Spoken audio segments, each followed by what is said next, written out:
Guardians, we've picked up a high-gain transmission. Origin point is somewhere along the coast, near the Cosmodrome.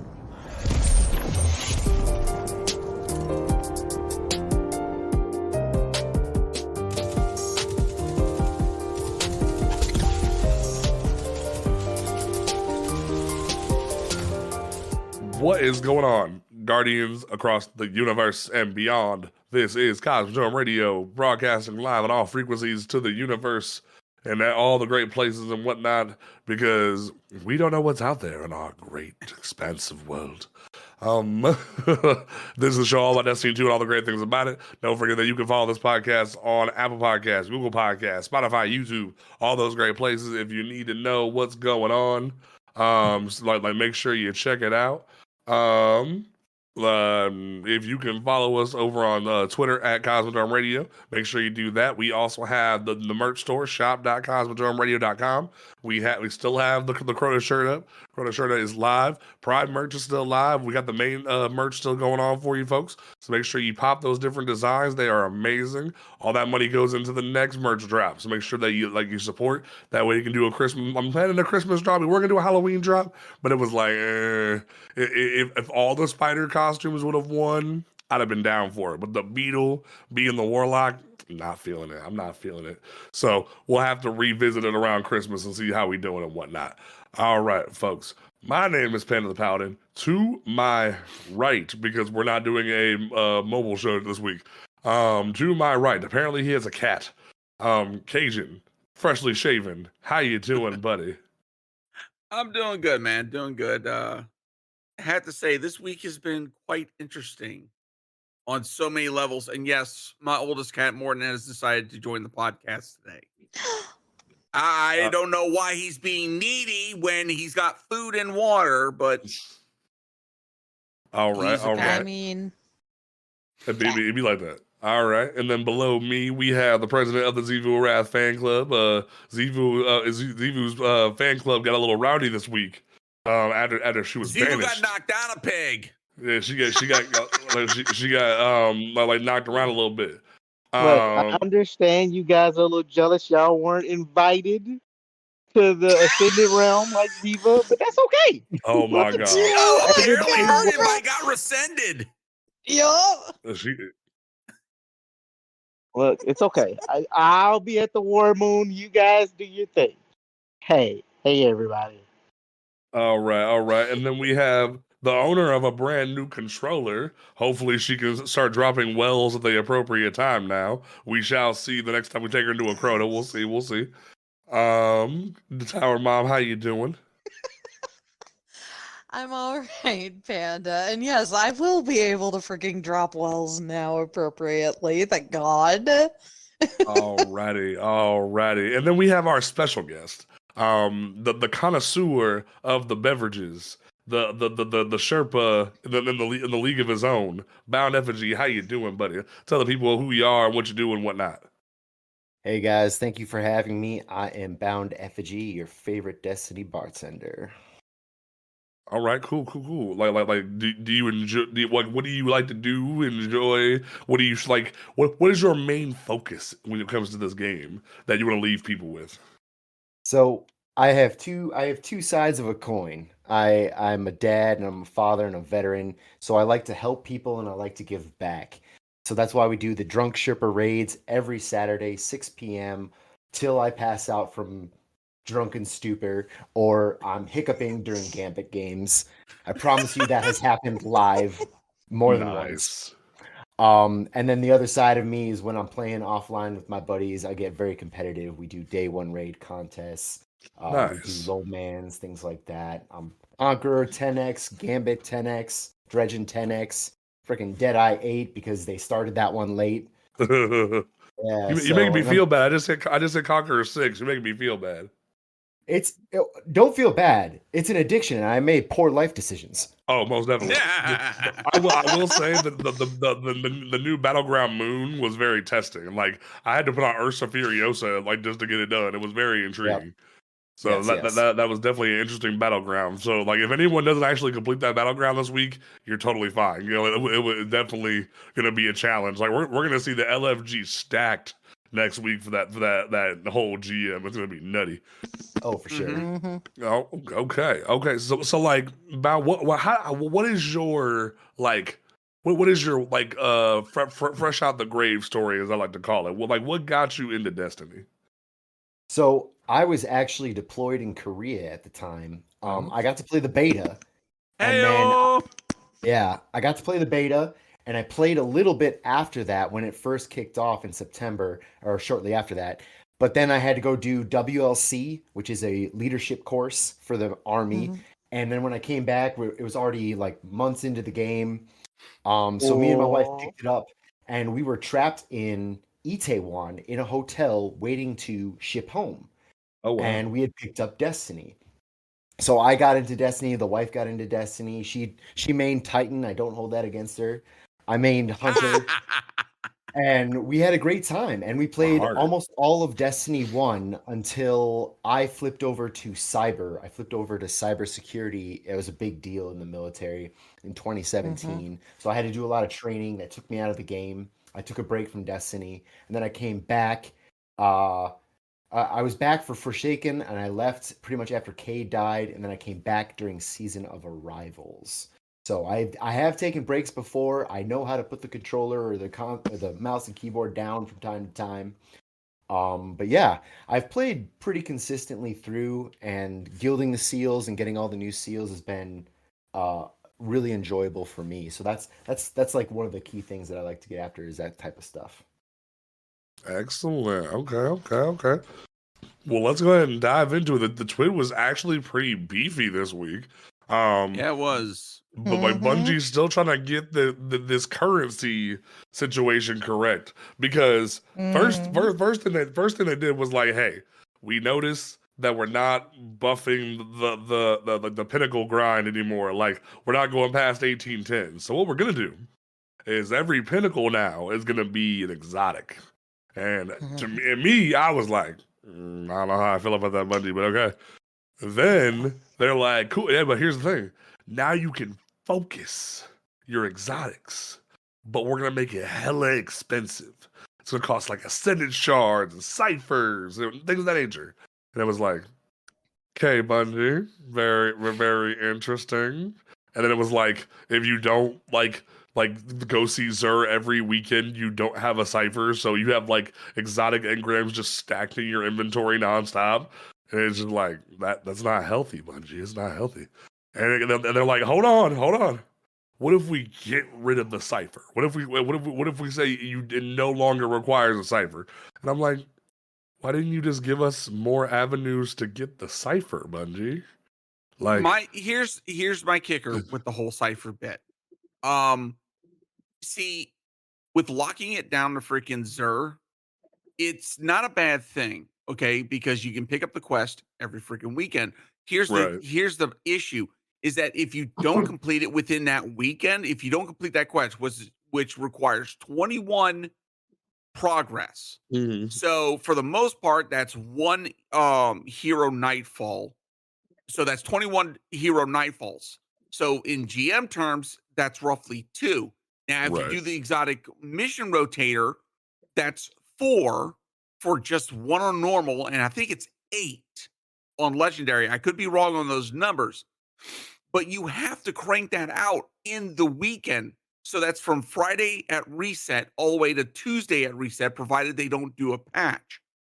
So it's doable, but that's a lot of heavy grinding on the weekend to have to get that done. And if you don't, well, then you've got the rest of the week. But when the next Friday turns around and you go to turn it in, you can't pick the quest back up. Yep. So that means you have to wait another week to get the quest. So to me, if they would have fine-tuned that quest turn in and pick up a little bit better, it wouldn't be an issue. See, my thing about it is, like, if they would have been like, hey, yo, not just Xur, if you want to go get more, like say, like, hey, yo, Cypher from Zavala, Cypher from Drifter, Cypher from Shaxx once a week. That's 4 chances, if you do Xur, Shaxx, Zavala, and Drifter, a chance to get a focused exotic, like 4 per week. like just put like make it a quest for them, like play a certain amount of Gambit or whatever the hell, like make it be with them specifically. And if you do that, that's fine. But the fact that they just abandon the cipher, it lessens the like need for the cipher, and it's like like you're devaluing your currencies rather than giving the currencies the equity and giving them the accessibility to your community. And it's like that's not the right call, Bungie. What do you? I don't because because basically what they're doing to help out with the focusing now is if you just want to pick a random exotic from like Red War or like Curse of Osiris or Forsaken or Shadowkeep, etc., you can do 30,000 Glimmer and 10 enhancement prisms. And if you want to focus a specific exotic, you can do 60,000 Glimmer and 2 Ascendant Shards. Now here's the double-edged sword with this. This is still too expensive for the casual player. And the reason why I say that is because not every person wants to keep grinding Gambit. Not every person wants to grind Crucible. Not every person wants to grind Strikes. So if you're sitting there as a newer player and the only ways you have access to an Ascendant Shard, like right now, is I think the Deck of Whispers gives you 1. The Battle Pass gives you 2, I believe. And it gives you about, I want to say it's almost like 5 to 6. I'd Really? have to go through and count it. Okay. Oh yeah. Now that's if you bought. Okay. If you bought, the free season the pass. free pass is like 2. Okay, so like anyway, or like a range of 2 to 5, and then after that you're screwed this season. So for a newer player who wants a specific exotic, they're told high stats matter, they're told like a specific like thing is good, they're kind of just like out of luck in terms of that once they like expend their resources, and especially unless they're going into like Legend and Master Nightfalls, because prisms are very hard to get unless you grind a specific vendor and like or do Nightfall specifically. Prisms you can't really get from just doing random activities in the game, which makes sense. They're a higher tier currency, but it's also like for a newer player, it feels unattainable to a certain extent. I feel like it should just be like a certain amount of Glimmer and the exotic. Because, like, in my opinion, if we were keeping us legendary shards, I would say like 150 legendary shards, exotic, Glimmer, be done with it. But because I'm still of the opinion we shouldn't be deprecating legendary shards, but Bungie don't want to listen to me. But Bound, how do you feel about the changes they're making here? So, this might come as a shock after everything I've said. I don't play enough that I haven't really gone after the exotics that I would like better rolls of. I haven't done that because it's been very expensive, like you guys have said. So I haven't really. I'll do a lost sector every once in a while if there's a seasonal challenge for it, things like that. I'll get after it, and I'll make sure I have my mods on appropriately in hopes I get something of value. But I haven't focused too much at Master Raul because it's so incredibly expensive. With these changes, I am now leaning more towards I might actually consider doing it. With the loss of legendary stars, with the loss of the exotic cipher, I might actually consider doing it because it's to me it's much more affordable. As it stands right now, I've done it maybe 2-3 times tops for only to replace garbage rolls of my favorite exotics. That's it. And this is someone who farms GMs constantly and is not worried about the cost. Right. It seems too much to me. So this will definitely be a good change in my opinion. Okay. Fair enough. Okay. I'm about to say, David, do you want to be the dissenting opinion and let me be there with me? Because like I think to a certain extent it's still too expensive. But like, how you feeling? I'll play devil's advocate here, so that Panda's not alone. I'll be his fellow contrarian. Yes. Although I do think it is a good idea because it allows new players to have a chance. Because like the resources that veteran players have stacked up over the course of years is really hard for Bungie to like deplete in a meaningful way, because I legitimately just sit on top of like exotic engrams and then wait for it to fill up so that I can go do a legendary lost sector and then fill up my postmaster with exotic engrams, so I don't have to do that next season. But that's just poor old Diva. But that being said, what Panda said is a fair assessment. Like, if you're just gonna like keep getting rid of currencies because you can't figure out a way to make them useful, then all you like, no matter what you do, you're gonna end up constantly changing everything. Like, so say that now everything's gonna be done with Glimmer, but the amount of stuff that you have to buy, nobody's truthfully gonna have enough Glimmer on hand at any one time to do the stuff that people need to do on a weekly basis, like picking up weapons from Banshee, or turning in exotic engrams to Raul, picking up your different bounties and all this other stuff, buying stuff from Zerg. Like, 250,000 Glimmer is not enough Glimmer to do all of those things. Plus, focus farm stuff from like all the seasonal vendors. Focus farm like weapons from Shax, Drifter, Zavala. Like, you're gonna burn through so much Glimmer. I do not think that they've taken the time to like genuinely consider that yet. And that's what I was saying about why we shouldn't be deprecating legendary shards, because we're going back to the same problem we already have. Because if they raise the Glimmer cap, or they get rid of the Glimmer cap, we just enter the same scenario that we're dealing with legendary shards, where they're like, oh, we're deprecating this because like older players have too much of it and newer players don't have enough of it. Here's the thing. Bungie already solved the economy problem with Lightfall, where they said, hey, yo, just do activities and the helm is your new bank account. Friggin' Defiant engrams, Deep engrams, Witch engrams, them motherfuckers just stack. And you can go up in there on your free time and just play the lottery. Like, crank it out, and then like, you don't like a roll, or you already have something crafted, cool, shards.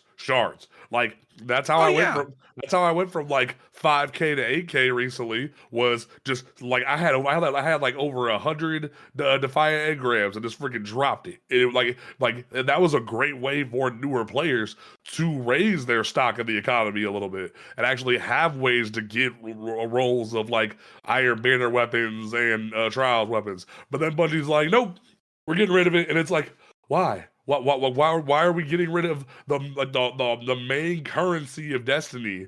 Oh well, we don't want to do it anymore. Like that's what I keep meaning of, like, we're getting rid of the core MMO experience more just because we don't want to explain the players like how to do things. Like, I had a person today ask me how do I do transmog? There's no active way in the game that explains how to take your ass over to 801 and get you a bounty.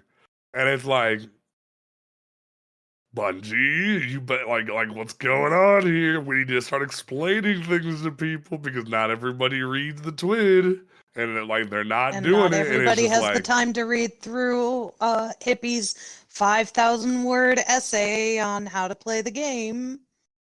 I love her to death, but nobody's reading that. A better tutorial system, like walkthrough of the game and the various systems. I've called Bungie out on this multiple times. They've done. I think we all have, honestly. I feel like we're a broken record at that point with that specific point. But as far as the whole light shard, the freaking legendary shard debate, to me, I think a long time ago they should have put a freaking cap on the legendary shards. You know, just like they put a cap on every other currency. They put a cap on Glimmer. They put a cap on Ascended Shards, freaking Ascended Alloys, et cetera, et cetera, et cetera.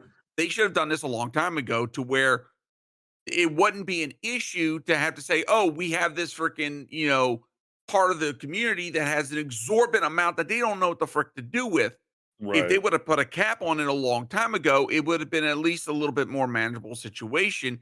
to where the gap wouldn't be so freaking extreme. But at the same time, it's like you said, the resources, the availability to get legendary shards is there. Yeah.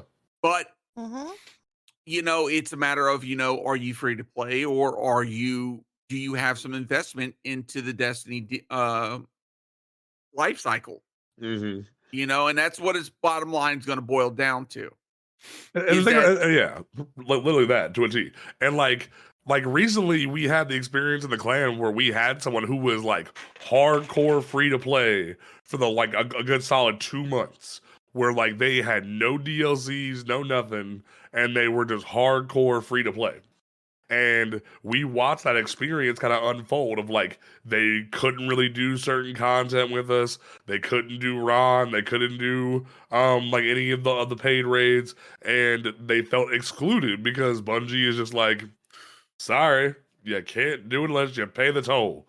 And it's like, I understand why it sucks to a certain extent. So them actively saying it's free to play when you because you get like a handful of strikes, which in reality are strikes and battlegrounds that people already paid for that you've deprecated into your playlist now.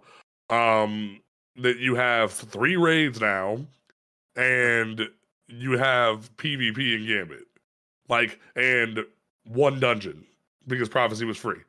That's not a lot of content for someone, and they have to like keep checking in with people. Hey, is that free to play? Is that free to play? And that sucks.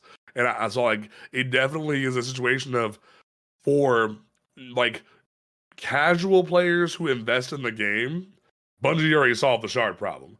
And honestly, I feel like if the better way Bungie could have went about the shard problem was go, hey, y'all motherfuckers are too rich. Next season we're putting 100,000 cap on it, or 50,000 cap on it. And if they would have did that, problem solved. They could have said, "Hey, I think a 10,000 cap would have been freaking. That's fine too. Like, and if they would have said like, you have until this date to like go buy your phantasmal fragments, go buy this, go buy that, no one would have complained. I feel like if they would have given people enough time. Like that's what everyone's doing right now, like misleading and everybody else. They're making videos like, "Hey, go spend your stuff on phantasmal fragments. Go invest it into blue armor. That way you get enhancement cores. Do whatever you got to do, because here in a minute you're about to lose all of those shards."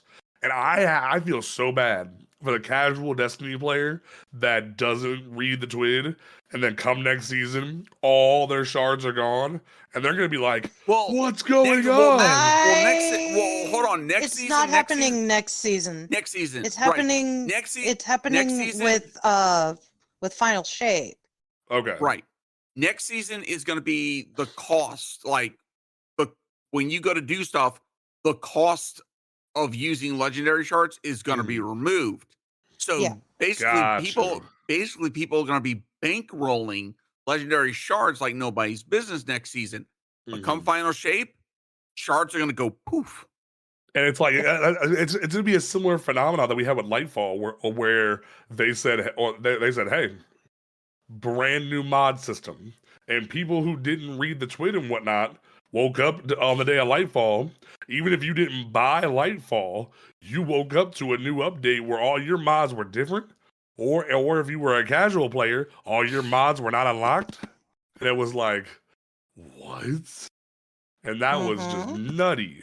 So I think if Bungie's gonna roll this system into Final Shape, we need to start communicating more than just the TWID. We gotta, because it's gonna start biting them in the ass. They need to start pushing the TWID into the freaking game. Like they need to freaking sit there and say, "Hey, just released this week in Destiny." But I'm gonna also say this about the MMO sphere, in the gaming sphere. There's a good portion of those gamers, they don't go looking for that information. True. And even when you say, "Hey, they release this information on a weekly basis," they still won't go looking for it. Okay, because they're going to do the bare minimum. That is very fair. To a certain extent, you are right about that. So until something happens, they're not going to be like, What's going on? What's the latest? They're going to wait until it happens, and they're going to be like, what happened? What happened? They announced this, and you're just like, they announced this freaking over a month ago. Where you been? Right. So, like, to a certain extent, it goes back to what we said about, like, playing the game to a certain extent, where it's like, you have to invest time. It's not get good, it's you have to invest time to be on a certain level. So it's a double-edged sword. We definitely will give Bungie like a little bit of crap, like, hey, you could do a lot better off. Like, straight up, Bungie could pay Asdacross to release a video every freaking week of the TWID if they wanted to. The man reads they could the do TWID. That for Dado. I mean, like freaking take your pick. You got you got so many content creators out there. Shit, freaking hire Bife. Like literally just anybody at this point, like any creator, you could pay them to read it and then go, hey, this MP3 file, we're gonna import into the game, transmog the voice a little bit, and be like, this is Jisoo Colorado reading the TWID or some shit, and be done with it. And like it would solve so many problems for the community because not everyone likes to read. Granted, does that hurt my heart because reading is fundamental, yes. But like not everyone likes to read. So I'm gonna say, like, Matt, you got any final thoughts on this? Because I don't want to lie. I feel like you're just like silently like going there, like sipping your liquid death. And I want to make sure you still get a word in. I like to pretend like I like to read, but I know deep down I do not like to read. I do audiobooks for 90% of the thing, and I have to like speed read the TWIDs when I know there's something good in there, but I know that I have to do it, so I force myself to do it. Gotcha. I will say this though, with the legendary shard point, as someone who was a returning player briefly, and the disparity gap between myself and the continuing players, then with their 25, 50K legendary shards and me with like 1,000, if that. And then I had to work up to like the 8K like you that I have now. Mm-hmm. I'm actually not that butthurt that it's going away. However, there needs to be a raise in other currency, especially Glimmer. Mm-hmm. The 250 cap needs to go up. And that's the number one point. Because legendary shards, I feel, was this awkward... It's this weird, it's like they reinvented change is what they did. Glimmer is pennies. And legendary shards is daggone quarters or like a 50-cent mark. And then we get up into the bigger stuff. You get the enhancement cores, you got a couple of dollars, you got the prisms, all right, you got $5, maybe 10, and then you got the exotic pieces, you got the golf ball, and now you got the weapon golf ball, and varieties of 50 and 100s, and like there's too much going on, and I pretend like I'm a Titan main sometimes, so I speak for Titan mains. That's just too much. As a Titan main, I'm a little butthurt about that, but I raise the glimmer. Get down with the crayons.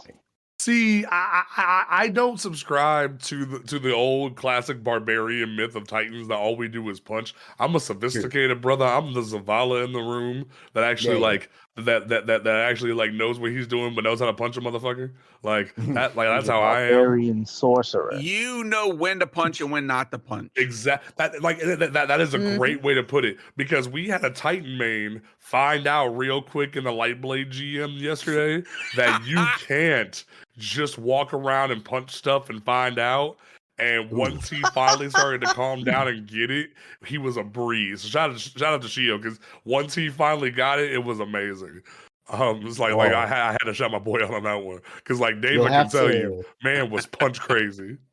You'll have to hit me up later for my Strand build, because I do have a good punchy Titan Strand build.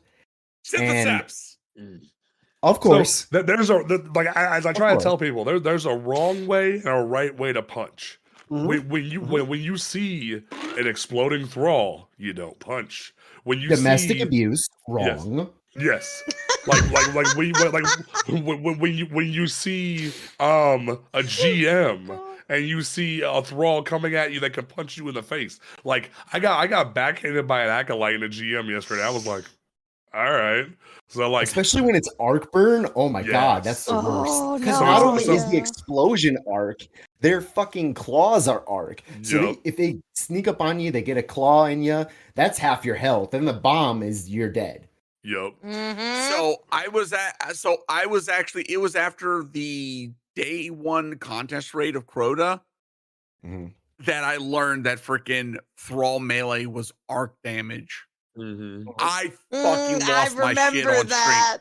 stream. See, I just put on melee damage resistance and just kept moving, and like that's why it's always so funny with like people who don't run 100 resilience in Destiny, because we'll be going through teaching people Crota, and I'll be like, Herpeter, like walking through the lanterns, not having no problems, and then you see someone get clawed to death by a thrall, and you're like, how'd that happen? And it's like. And then you got people like me who run 100 plus resilience and still die to the freaking thrall. It's like they just gang up around you. They just gang up around you. Banner of War. Just walk through it all. Yep. Not everybody's got a banner. Yeah, well, I can't do that because I'm a warlock. I'm squishy. Exactly. Vesper Radius. Yeah, you go Vesper Radius. I know. I will say, if you're not running 100 resilience, you're wrong. I don't care what class you are. I don't care how you play the game. 100 resilience in PvE at all times. No other stat matters. What were you gonna say, Bound? Oh, I was just gonna say, I do my best to understand all three classes so I can be a part of each of the communities. Exactly. I joke that I try to perfectly split, and this is on record on my TikToks. 33%, almost with plus or minus 3, is set 33%. And I had a weird season last season because I did the solo run of Ghosts of the Deeps finally. So I had my Titan was a lot higher than normal, it was at 37, but I always try to keep it in there. And he's right about the resilience, but there are definitely subclasses, I should say, not classes, subclasses that are far more dominant right now in the current meta for each of the classes than some of the other subclasses. Void Hunter's still good. Arc Hunter's still good. Solar Hunter Solar Hunter needs some love. Solar Hunter needs some love. Yeah. Especially considering that we're getting Yas freaking nerfed on both PvP and the PvE side. Yeah, I'm still freaking salty as F about that. That's a great segue. That's a great segue. Yeah. So, into the mid-season armor weapons preview. So, Bungie, we gotta talk. Because I was already upset, but now you try to just dig salt into the wound, and now I'm not okay. Because as we already knew from the previous TWID that they had announced the nerf to Antaeus wards, we know that they're making reflective vents also cost your class ability similar to Juggernaut. Now, they're also making it so it no longer provides an improved slide either. Why? Because Astrocross just made a video about this last week. There is a fine line between introducing a nerf and taking away what the exotic stands for, what the exotic is supposed to be an exotic for. The whole point of the Greek myth of Antaeus is that when he is closer to the ground, he is invincible. So you're saying the only advantage now you have is you have your normal slide and you're invincible in your normal slide if you have your class ability. And you're it feels like we're going back to D1 exotics where the exotics aren't really that exotic anymore. And especially because you're making them be normal currency and they drop every 5 seconds from activities, they're not really good anymore. And I understand that the PvP community got rabid as hell about an exotic that in reality, this is an RPG. You were fine. You just didn't like that you couldn't just go pew pew in your Space Call of Duty when it's not Space Call of Duty. We've had that conversation. But the fact that we had to deal with all that backlash and now you're now we're getting rid of the improved slide too, that feels too much in my opinion.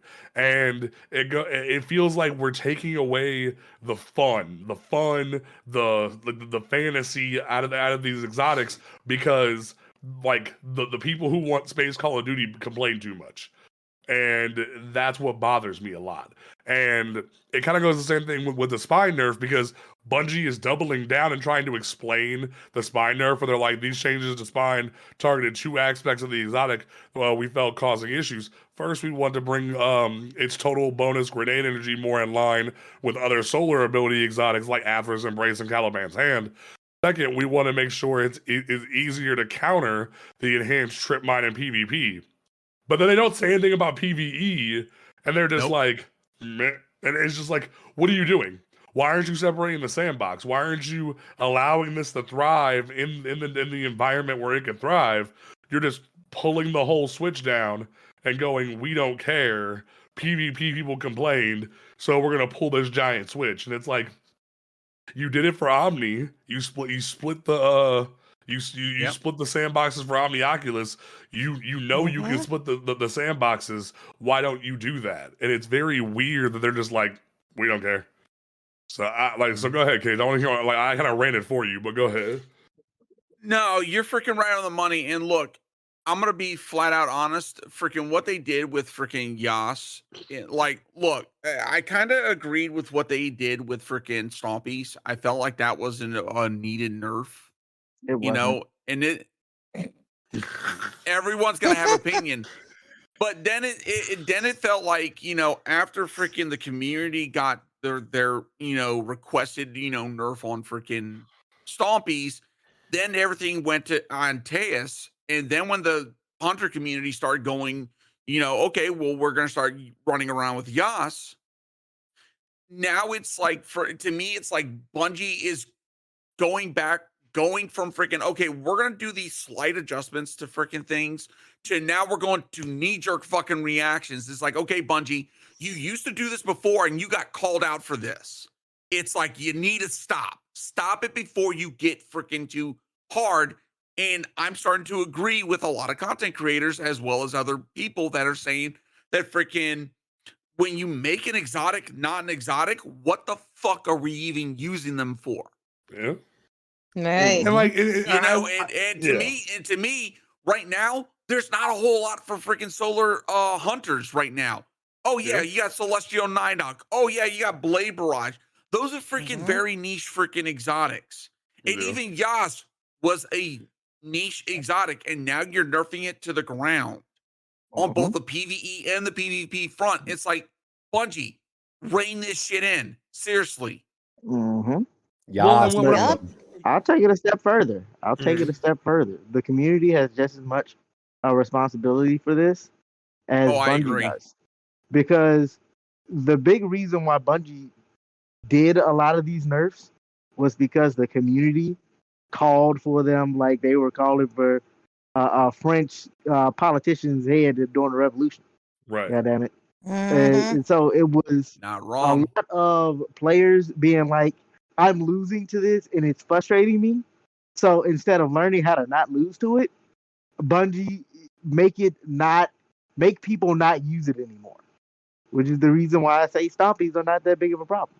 Well, and like, Stompies become a problem because hunters don't have anything else to use. Right. So people fall back on it because it's reliable. And like, if you gave hunters other things to use, they would use it. But because people keep calling for everything that frustrates them to get nerfed, nobody ever has anything fun. So they fall back on easy to use exotics. Here's what the problem though with Yas was, like, for young correspondent. Here's what the issue was about it.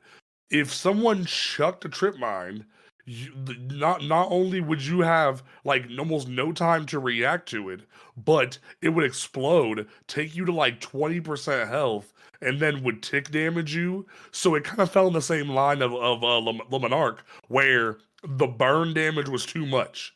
So it was like all you needed, and on top of that, it gave you almost your entire grenade back for causing that much damage, because it was based off of damage, not kills. So it very much was a situation of, you have almost another trip mine immediately. And granted, it kind of countered barricades, because everyone said, oh my god, barricades, we don't like barricades. And it's like, barricades are part of the Titan kit. They're part of the RPG experience. But they slow down gameplay. Oh my god. That's kind of the point. That's what they're supposed to do, and they didn't want to listen. So it's like Spine kind of countered that. I think the issue with it was they needed to tune down how much grenade energy it gave you back, because if someone ran a hunter discipline and Spine, it's just trip mines all day and night. If they would have just turned down the damage a little bit, Yep. it could have been, or either turn down the damage or turn down how much like damage per ability regen and back. That would have solved the problem to where it could still be meta and not be nerfed into the ground. But Bungie was like, "Nah, we're gonna make it off of kills," and it's like, so does that mean you're buffing the grenade that way it can kill people on shot?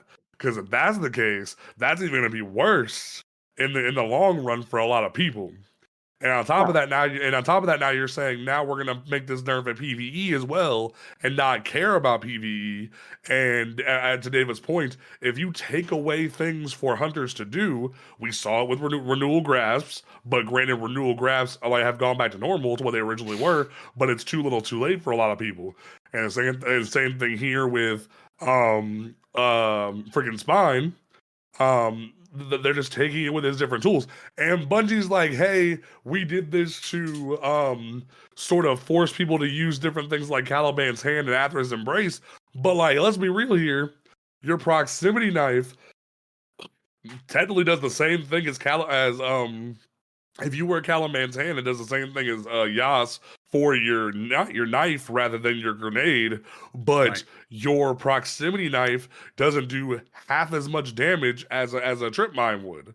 So you're not getting the same amount of knife energy back and not being a benefit to your team with Caliban's hand.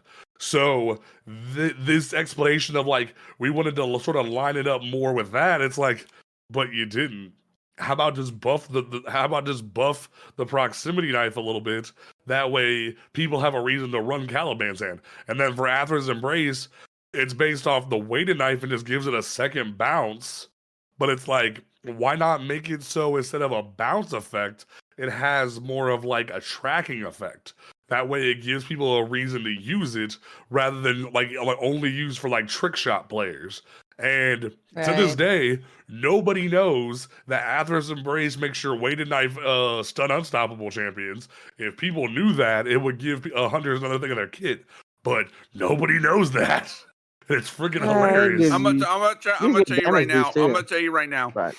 If Bungie gave the knife tracking, you'd have the same amount of freaking players coming after that, screaming, "Oh, it's just a hunter freaking Jotun." Yeah, that's fair. I think I'm more advocating for if Bungie's gonna make a move like that where they change things, they need to give more of an explanation and not just be like nerf and not like the sort of like answer they gave really didn't make a whole lot of sense in the grand scheme of things. So I feel like they need to give more justification and also explain why they're letting this affect PvE for no reason. I'm going to say the quiet part loud. It's because Lorelei's was idiot-proof. Any person could throw on Lorelei's and instantly have a drastic advantage in PvP. And it was drastic that we saw one of the easiest weekends to go flawless for more entry-level players in trials. One of the easiest weekends to go flawless was the weekend that Lorelei's really became a thing in PvP. I personally have not seen young Ahamkara Spine be that big of an issue in PvP unless you're getting into higher tier comps. Yeah, I have almost never seen it in trials, and I play trials every weekend, and I've never seen trials almost every weekend. That's crazy. Yeah, like I've never seen the Yas Queen action like people are complaining about. So it must be a high comp thing.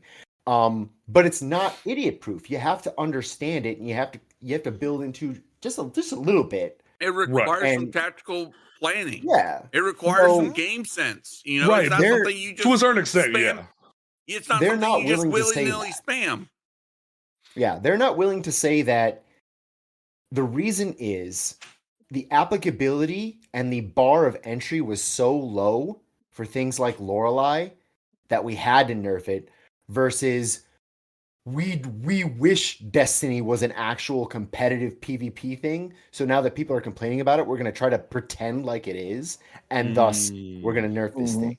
Because when it comes to these type of exotics that are very clearly designed for PvP, they have no use case almost anywhere in PvP. Antaeus Wards, I've tried sliding to reverse certain things. It works some of the time, but see, overall, you just said the exact exotics. same thing that I've been saying for so long. That with Antaeus, it's a skill form because there's so I can't tell you the amount of times that I tried to slide into an engagement and either I get team shot or someone had a better angle on me and it didn't matter. But then you see then you see like streamers and they're like, oh my god, the world's ending. My Nova bomb got redirected at me. Bungie, please nerf. And it's like, what are you talking about? So I was actually referring to PvE and thus making the justification that because the bar of entry is explicitly for PvP users, that's why the Yas Queen nerf is happening. Antaeus Wards, that I have seen and I've done it in PvP and it does work, and it works more often than you think. The problem is you don't always know what you're going up against. Exactly. Team shot is the only way to counter that. 100%. If you got team shot, that's the thing. But a one-on-one engagement, it works 100% of the time, even against supers. And that to me was wild because I'll always question why I lost an engagement, and then I'll immediately know if it was a Titan shotgun sliding, it was because of Antaeus Wards. Right. Fair enough. And in regards to the spine, like sort of barrier to entry as well, that like when it comes to like facing spine, it can be very daunting because if someone just chucks a thing at you and you're not prepared for it because you're going into an engagement, it's just ding death, and or your health is super low, and they're like it's less game sense and more of timing. Because if someone just gets the drop on you with that tripwire, it's just over, and you have similar to what happened with Le Monarch, like I said, where it's like this is uncounterable to a certain extent, and there's nothing you really can do about it whether you like it or not, and it sucks to a certain extent. So I definitely understand why Bungie did this, but I feel like it was definitely way too far. It definitely caused a lot of problems there, because now this is gonna go in people's junk drawers and not matter again. Because truth be told, before Solar 3.0, who the fuck gave a shit about spine? Let's keep it a buck. Before 3.0, people used to fucking make fun of fucking Shawhan for wearing young Ankara's spine because they didn't understand how it worked.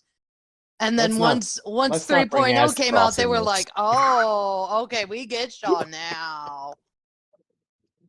Right, because of that, genuinely now the Hunter kit is suffering more now than it ever has. Like, I would like to have more exotics that hunters can build around, because it feels like Bungie only makes the hunter subclass for PvP. Yep. Like I feel like they truthfully struggle to build meaningful hunter exotics and tools for their subclasses that don't revolve around PvP. Like, even with the new subclass that's coming up, or the new changes in Final Shape, genuinely, when I looked at the trailer, I'm like, so more PvP stuff? I really don't see anything that I can use in PvE on a Grandmaster level. I have a controversial take. Let's go. Y'all might hate me for this or not, but kind of along the lines of what Bound was saying earlier, and what you were saying, Panda. I think Bungie's still trying to make freaking PvP into an esport on the low. And that's why they're pulling all this stuff. They're just not willing to say the words out loud. Like Bound just said it. They're using Destiny as a tool for Marathon, and I said it last week, and I'll say it again. No, I think they're trying to make Destiny PvP. They're trying to make it into an esport.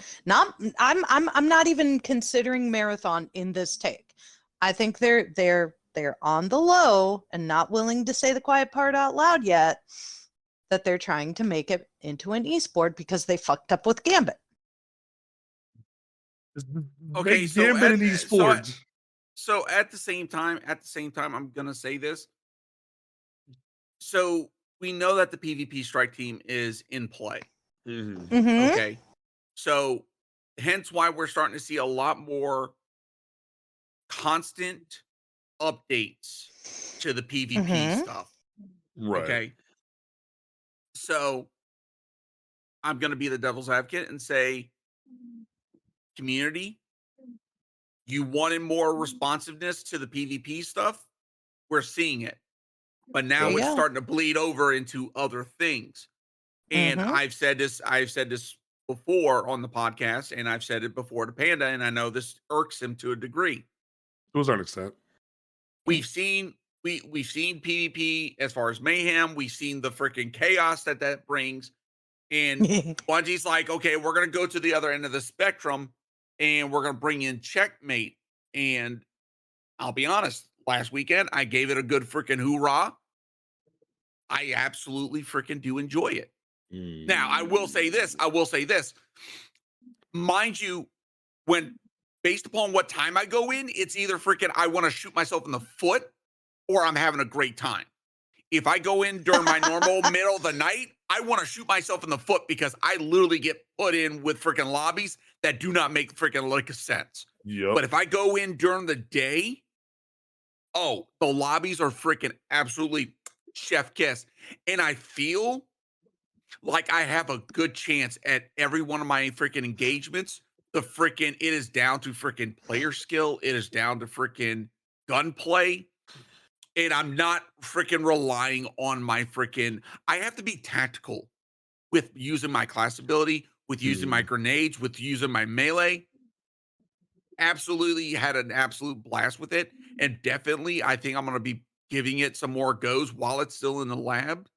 And even then, they've made more adjustments to it based upon feedback from people within the community. They've increased the freaking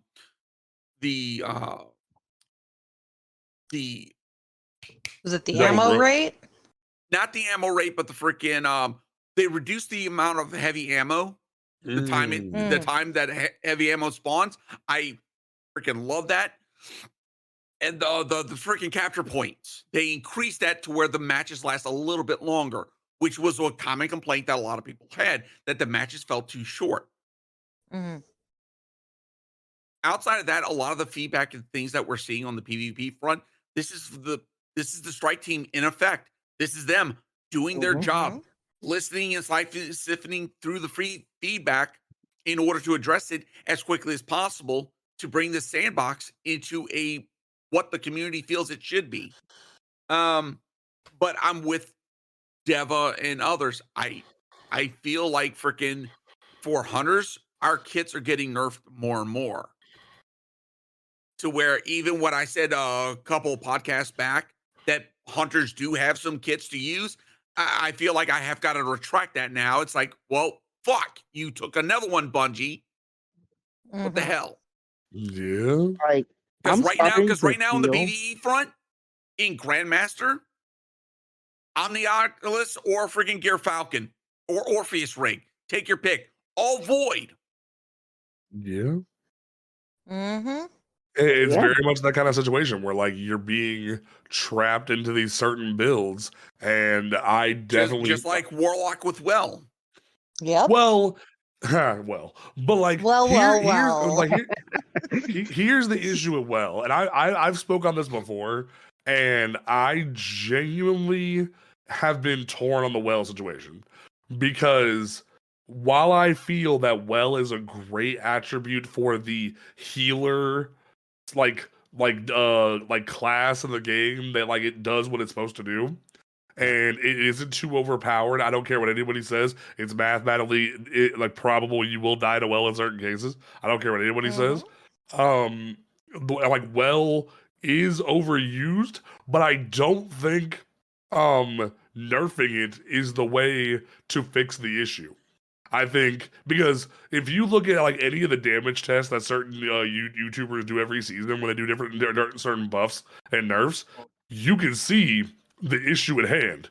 Nova Bomb, still kind of Chaos Reach, but Chaos Reach has gotten better. Like the Strand Super for Warlock, none of these different supers give a reason to step off of well. If you give them a reason to step off of well, they will step off of it.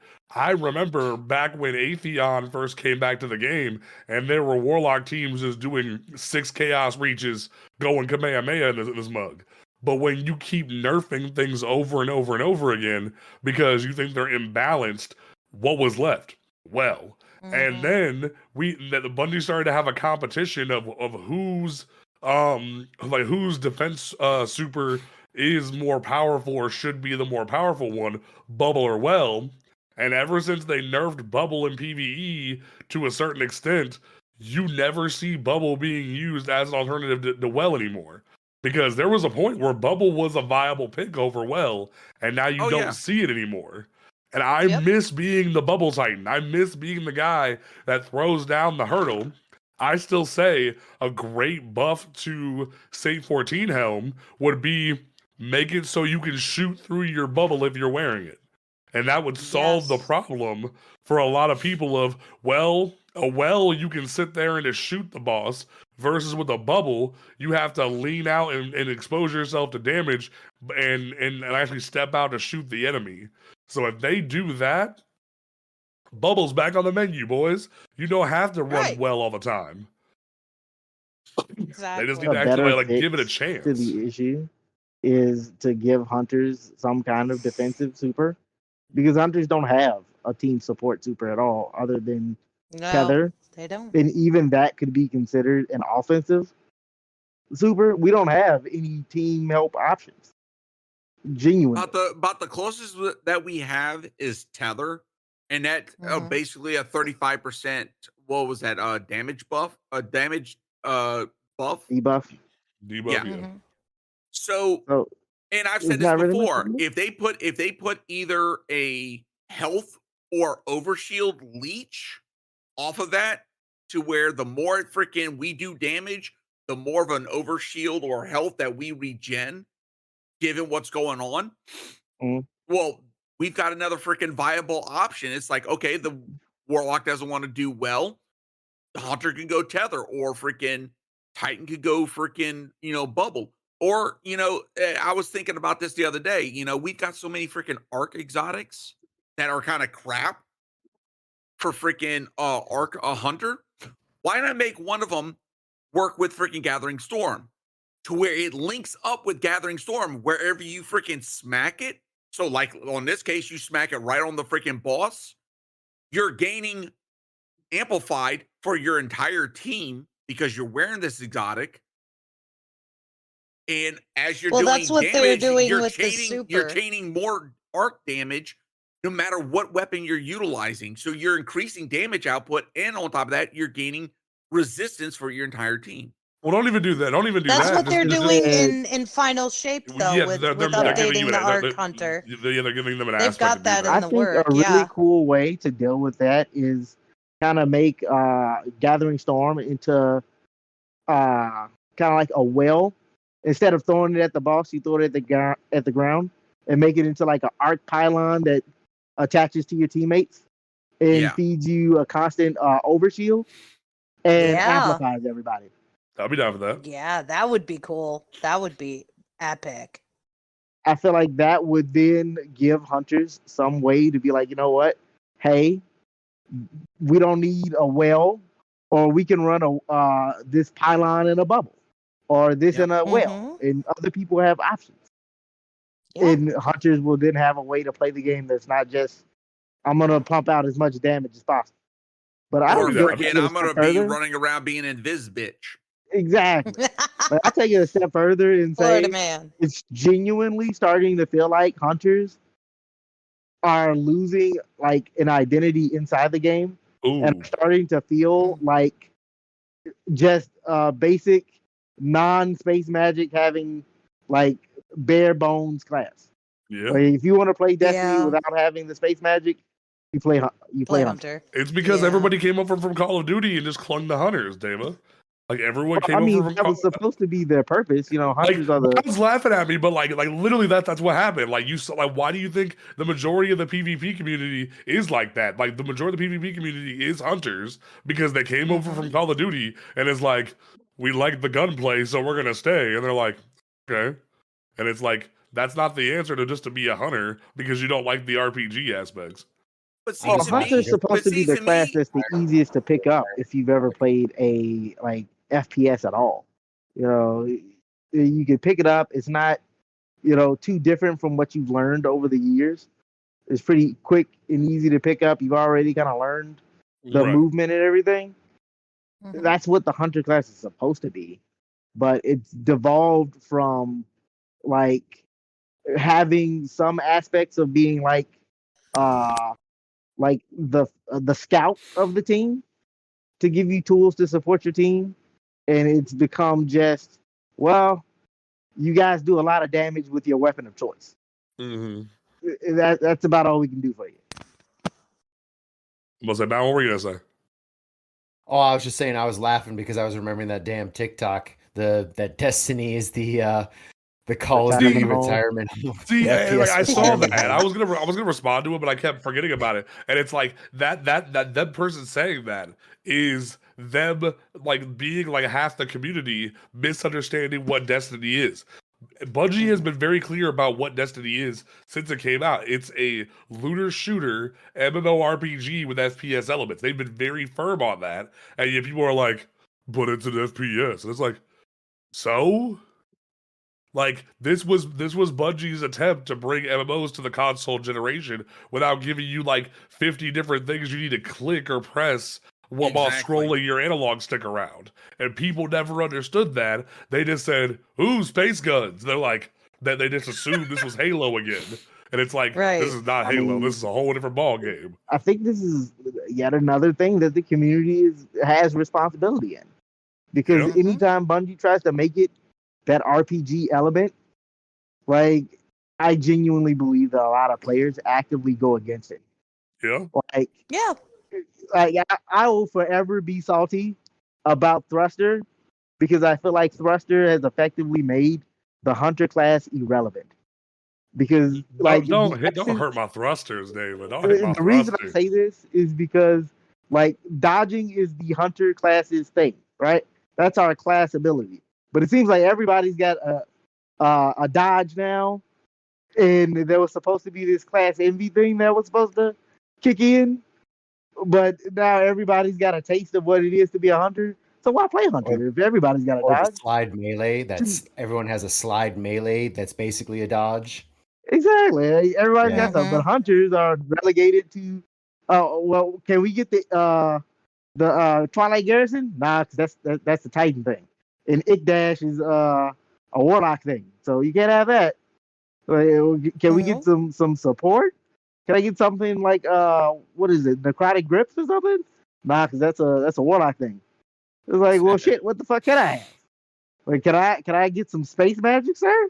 I'm out here like that old meme, porridge, please. Yeah, can I please have some space magic, please, sir? Can I have some space magic? I was like, goddamn. But genuinely, I do think that like Titans needed something like Thruster. I was the biggest supporter of it. It just kind of made me a little salty. I'm like, well, shit. You a biggest supporter, and now you salty about it. Like I'm salty because it feels like the hunter class is now irrelevant. It serves no purpose. Like, why play hunter when you can be a hunter version of every other class? Like, hell, one of the best hunter exotics for a long time for me was Dragon Shadow. But why you need a Dragon Shadow when you got Rain of Fire, which is arguably better? Like, what are we doing here? Like, Warlock's Hunter way better than Hunter. No, keep going. It's fine. No, I think. Oh shit. Okay, never mind. No, just refresh it. I fixed it. Yeah. No, it's not coming for some up. reason. What the hell? Hold on. Like, for Stream freaking died. OBS died randomly, and it's not like going live again. I gotta figure out why. Like, literally, Yeah. OBS just like stopped working. I didn't want to stop you in the middle of your point, Dava, but like because the stream died, I wanted to make sure I wanted you to keep going. That way, we can still keep recording and just hop back in and catch people up. Like once we're good. But like, I don't know what happened. Where like, because it says on my screen that I'm live, but like, I don't know what's going on. Twitch there we go. Now it's live. Now it's live. Okay, cool. Yeah, now it's back. So, my point being is that, like, okay, every class, hunters better than hunters on every class, but hunters. So if you were an advocate for the thruster, what would you have suggested? Is like as an alternative. So my alternative was, I've always been a big fan of like tools that provide utility, right? So for me, the big suggestion I had was back in like Black Ops 3, there was a character named Prophet. Yeah. And he had the ability to like leave a thing on the floor that he could teleport back to later if he needed it. Oh, so you want pre-rework Sombra is what you want. That, but I feel like that would be a cool thing for Titans. Which who's salty about Sombra's rework, because I'm a little salty. Oh man, don't get me wrong. Don't get me started. But like, I felt like Titans could have had like a really cool thing where they put down a barrier, because a lot of people were arguing that there was no point for the barrier. I was like, well, yeah, you can just use it as like a rally point. Put it on a place, and if the point gets attacked and the Titan is away, poof, there he is. He's right back to it. And he's fucking people's day up. But it could also be something that if he gets in a hairy situation, poof, he's out of it. Yep. But it requires a little bit of thought. But it's a tool that can be used in multiple different ways. It requires a little bit of skill. But people were like, no, we want a hunter dodge. And now you just got diet hunter dodge, I guess. I'm about to say, Bound, in terms of like hunters, like I know you play like all three, but like, how do you feel about the issue about like hunters not really having an identity? So I am weird. I'm not gonna lie. I don't mind being typecast. Oh, interesting. This is an interesting take. Okay. So I don't mind metas as long as the meta itself is fun. So I have been an Omni Oculus lover since I got that exotic. I absolutely love it. Most of my GMs before we had Stasis and Strand, I did Omni Oculus Hunter, because Arc was never that great at the time, and Solar to me has never been that fun on Hunter for PvE and high-end content. That's personal opinion. So I don't mind being typecast. In Titans, I loved running also Void and being an Ursa Titan. I did Ursa Titan for the majority of GMs and Master Raid contents because it was fun. I could give people their super back quickly, and it was functional. It made sense. Then they buffed Arc Titan, and then we got a super one shot with the Cuirass of Falling Star. That gave me some other options. Then of course we got Stasis and Strand that helped me branch out a little bit more. But I don't mind being typecast into certain metas if the meta is fun and if the meta is viable.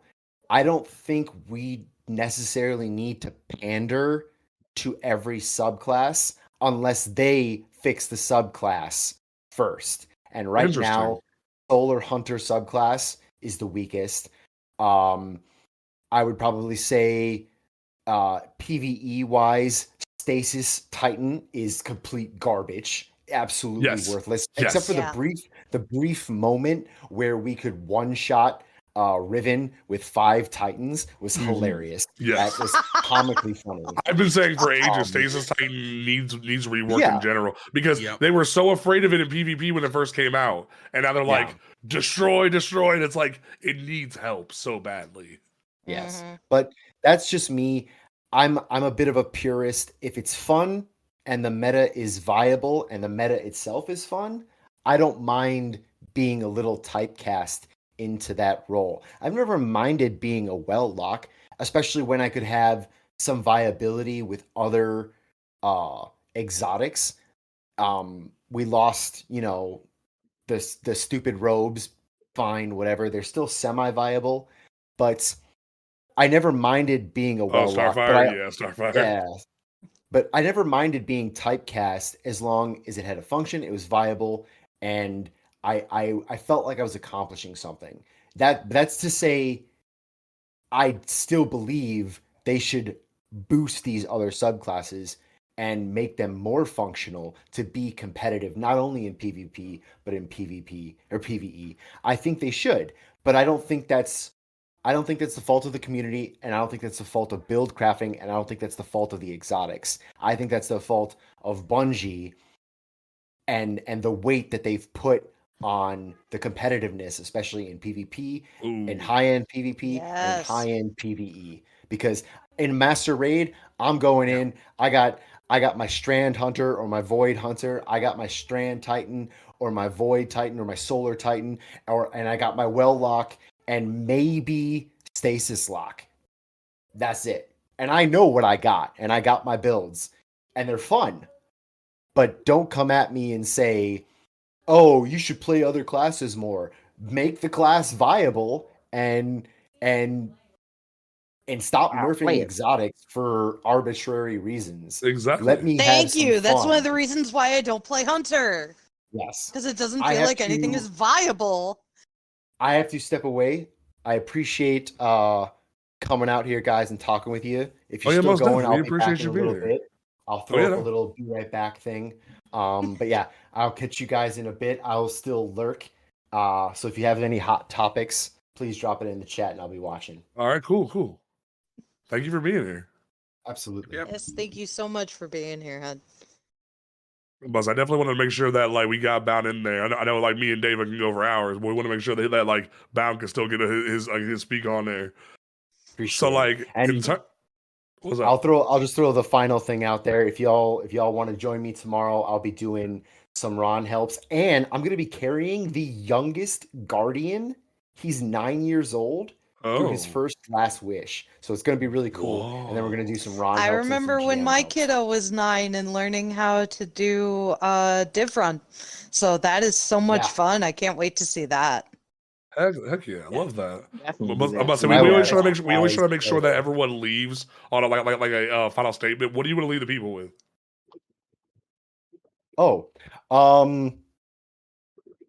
Be more helpful to one another. I feel like we're at this weird place, and not just I'm not talking about America and the world in general. It's almost as spicy as that, to be honest. Destiny's in a weird place where people are getting so mad at one another for builds, for PvP, for carrying. You got carried for this. You were LFGing for this. Your LFG is weird. You asked for whatever. People just need to be nicer to one another and stop being so gatekeepy when it comes to things. Be more supportive and open. If it's high-end content, you could be honest with someone and say, hey, I don't know if that build is viable for what we're trying to do, or hey, maybe check this out. If they're receptive to it, great. If not, go somewhere else. I am willing to say, hey, I don't think this is a good fit for me. I'm going to go play something else right now. Apologies. I'll be honest with people, but just be nicer about it. You don't have to be mean, take off your stupid Arc Warlock build. We're doing Master Crota. This isn't viable. Okay. We get it. Yeah. We get it. But yeah, be nicer to one another. Have some fun with it. Try not to be so gatekeepy, for crying out loud. And yeah, have a drink with me. Love that. All right. Thank you, Bala. We appreciate you being here. Yeah. Later, guys. Yeah. Later. All right. I got to delete one camera. Give me 1 second, because we're currently showing the bot that we use to record the streams. There we go. Okay. Oh, look, cool. It's Craig. All right. We're back. I was like, Cage's camera's going to look a little weird for the rest of the show, but that's fine. All right. Cool. That's fine. Let's see, like you're a little lean to the right a little bit, but it's fine. Honestly, we're almost like wrapped up here. There's only a little bit more because like there's a lot of PvP changes that are coming. Like they're changing all the recoil patterns and like damage multipliers and whatnot. But it's very like specific stuff. Like they're taking another crack at nerfing SMGs again because SMGs are still really busted on mouse and keyboard. And like they're also like they love what they did with auto rifles, but they're trying to like tune it a little bit more, which I thought was great. I love that auto rifles have a place in the meta again. So shout out to Bungie for actually making auto rifles a thing and relevant. Pulse rifles are in a pretty healthy place. Like I thought they were fine, but people didn't like that we could lane and do stuff with pulse rifles. So Bungie had to rein it in a little bit, but pulse rifles are still viable. Like my brand new Crota pulse rifle, butter. Just like I took that thing into Rumble last night. Butter, because I got that depth one from the Master Crota, and that thing is just sexy, and like I love that thing to death. So like I definitely enjoy what Bungie's trying to do to like balance certain aspects of that. They're actually trying to like balance perfect float, which is kind of cool, and they're nerfing Kickstart from 20% to 15%. So great, Kickstart is too powerful. So good job. At the same time, I gotta give this shout out as well. Not only on the PvP side, they're making adjustments to sniper rifles, but on the PvE side, you know, they're making some adjustments to glaive projectiles as well as sniper rifles. So sniper rifle meta in PvE again, maybe. I want it.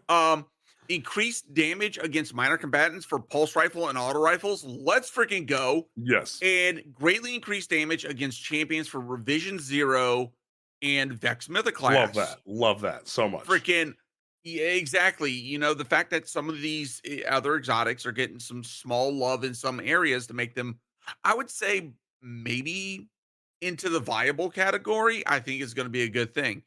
Outside of that, I think the TWID overall was freaking a good thing. I know that everybody's got their little hot takes when it comes to some of the changes and nerfs coming to certain things. And to be honest, I feel like Bungie is starting to lean more back into the freaking, hey, we're going to go heavy handed with the nerf spit. And I think they need to pull up a little bit. Yeah. That's the biggest thing. You know, first, you know, when I got back into Destiny 2, it felt like they were doing a good job. They weren't over extending with the freaking nerfs. Now it feels like it's like, okay, Bungie, you're going back to the days of yore. Cut the shit out. Yeah. So like all Bungie needs to do is just rein it in a little bit and they'll be fine. But like they're overextending a little bit. Now, last topic of the evening. Season of the Witch wrapped up this week. Oh, hold on. Real quick. Yes, before we jump on before we jump on that, so I went and did a little bit of testing. Yeah, the exotic cipher cost for freaking focusing. I'm glad they're fucking getting rid of it. So I just spent five. Every fucking one of the exotics was under 65 stat. That is not supposed to be the freaking case. So either it's bugged again, or I don't know what the hell. And on top of that, the stats were absolutely garbage. Yeah. They were ignoring my mod. So both ignoring mod and freaking understat. Yeah, no, freaking. I'm sorry. I'm of the opinion, welcome change. It's a welcome freaking change. All right. So, yes. Season of the Witch wrapped up this week. And boy, howdy, did Eris Morn, goddess queen of the hive, pop off. Because, like, I'm about to say, spoilers ahead if you have not watched it. Like, you've had a few days. If you don't want to hear spoilers, now's the time to dip. But in terms of the grand issue, the Amaru wasn't really feeling it, but he did it anyway. He summoned, they resurrected Savathun, and Eris just went, you know this shitty sword from Shadowkeep? I'm about to cut you with it. And it was glorious. Once she finally struck her down, she absorbed the last of the energy she needed, and she banished Xivu Arath. And boy, howdy. Mm-hmm. I'm going to tell you now, everybody standing there at the end of that was like, fuck Jason Bourne. That's freaking Eris Morn. Because freaking straight up, she just freaking, she settled so many freaking situations real freaking quick. Oh, she did. Yeah. She did. She did. So, and Dave, I'm gonna let you go first. How you feel about your girl being banished?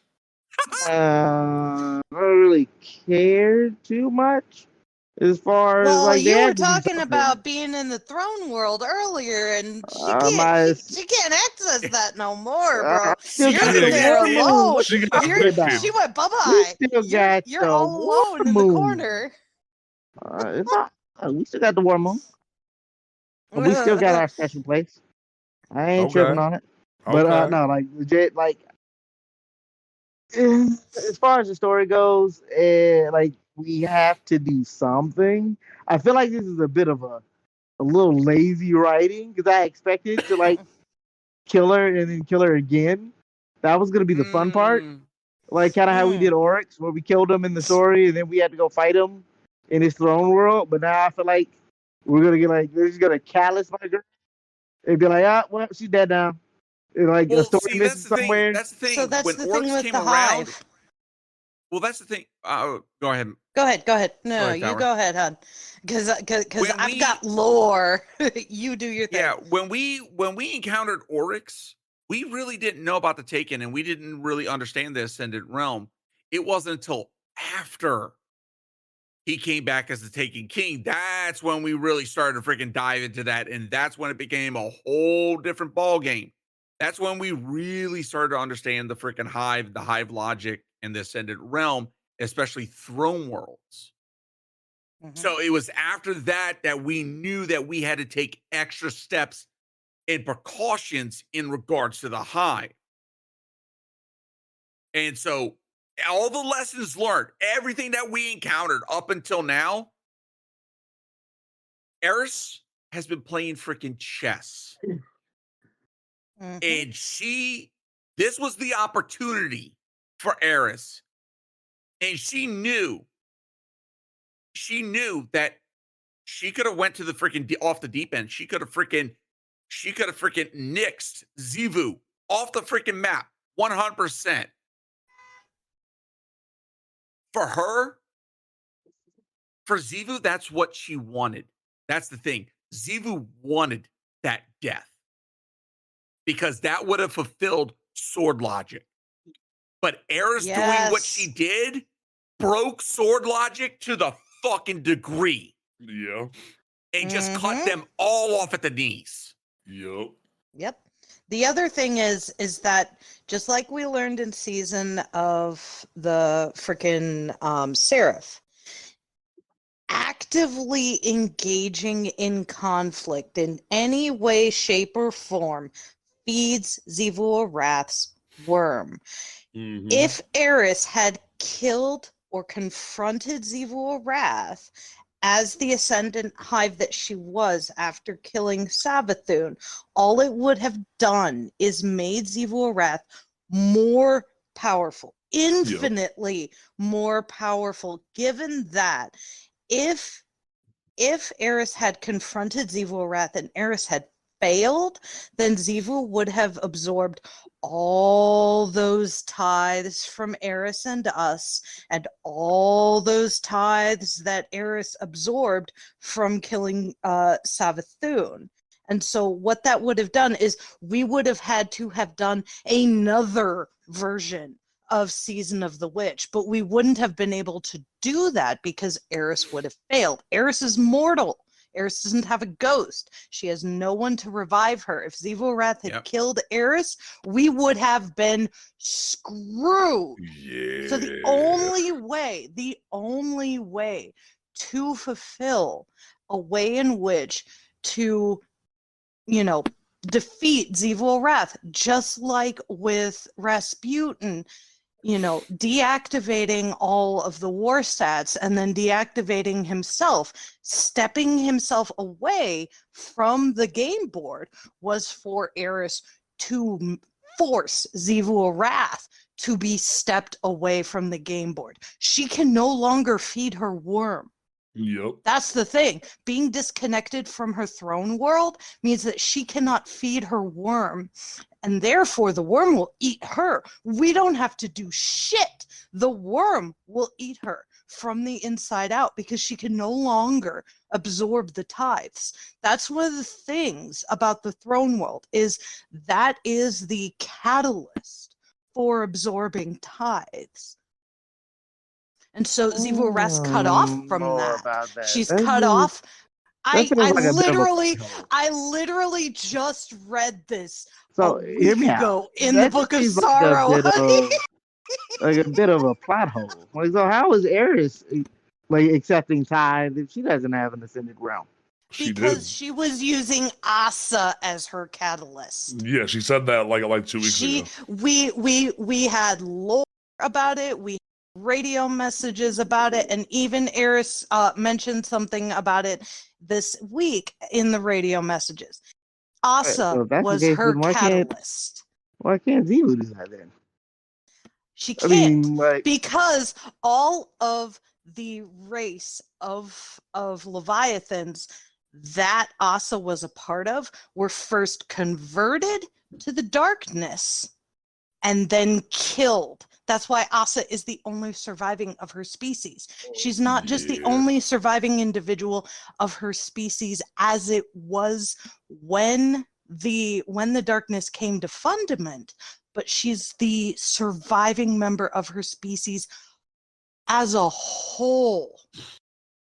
Because once they were converted, they were killed by individuals like Rolk and the Witness, and probably even Nezarek too. And so, kind of to segue into the whole thing about the community having a reaction to it, they're not understanding that because they don't have the fundamentals of the book. Roll that back. What is the issue with the community as they see it? The community the community is upset because they feel the cutscene wasn't giving Savathun and Xivu Arath full justice and was cut off early, and that they had to learn about Savathun leaving Amaru with us and Savathun being revived in radio messages and lore.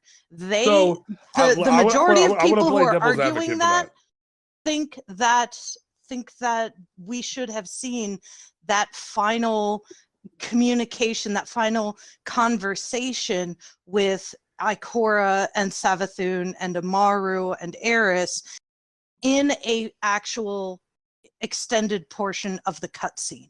I want to play devil's advocate for that. I want to play devil's advocate for that, because here's the thing, and this kind of goes back to what we were talking about with the TWID and putting it in game in some sort of way, shape, or form. There's that old saying when it comes to the cinematography. There's more to seeing than telling, and doing things a certain way and whatnot. Right. I don't think the community enjoys just hearing audio. And that's been a big complaint about the seasonal model for a lot of people, is just seeing audio logs or just reading lore books. They want the cinematography. They want the cutscenes. They want what they play to have value. So to this day, other than the one big art shot of her cape spread out and the one group shot, we have yet to see Xivu Arath in game in model. And that is a big complaint for the community, that we have never seen. Hell, before last season, we had never heard Xivu Arath's voice. And granted, Bungie probably had just recently cast Kimberly Brooks, but that was a failure on Bungie to a certain extent, that this was the third Hive sister that we had just never connected with. Ever since Season of the Hunt, they're like we've been hearing, oh my god, Xivu Arath. And it's like, we don't really have an impression of this person other than they're a hive god of war that we have never seen or heard of. Then last season they got rid of the herd aspect, but we've never seen her. So for them to and granted, they kind of did the same thing with Savathun, where they milked the cow dry until the last damn drop, until they finally said, "Hey yo, here's her voice in a crystal." Then they went, "Here's her guardian form, not her hive queen form." We never saw her queen form until after her worm was gone. So theoretically, we don't even know what she looked like when she was a hive god. So in terms of that, we never saw true badass hive god Savathik. So in terms of that, in terms of that, that's a big complaint people have had is we've never seen this. So I kind of get what they're saying to a certain extent, and where that's it's valid. We've never seen Xivu square the fuck up. Hell, we've had a running joke on this podcast that once we saw Xivu Arath in game and model, we were gonna make Xivu Arath fan club t-shirts. But we've yet to see this woman step out from beyond the shadows and show herself. So I kind of get the complaint from the community that they feel kind of gypped, where it's we haven't been told, we weren't shown what was the goal or what was the plan from Savathun. We didn't get to see it. We had to listen in a radio log. And also, Xivu wasn't given justice because we never saw her. Do you know how cool it would have been for somebody to finally see Xivu Arath pull up and then try to square off and Eris just go, no. And be that would have been really fucking awesome. I will agree with you on that. That would have been fucking awesome. I definitely hear the communities complain a little bit, where it's we feel like we get a lot of telling and not seeing, because in cinematography that is a thing of do more showing, less telling, and Bungie has kind of failed there a lot of the time. They want to tell you what happened rather than show you what happened. Hell, for a long time. I know Cajun has some words about said that he had some words about this as well. So I'd like to hear Cajun's take. Yeah, Cajun, how you feeling? So I agree with what Panda said, that definitely we should have saw more, but I'm gonna take this into a slightly deviation. Ooh. The cutscene itself was absolutely freaking on point, perfect. I don't think that should have been extended.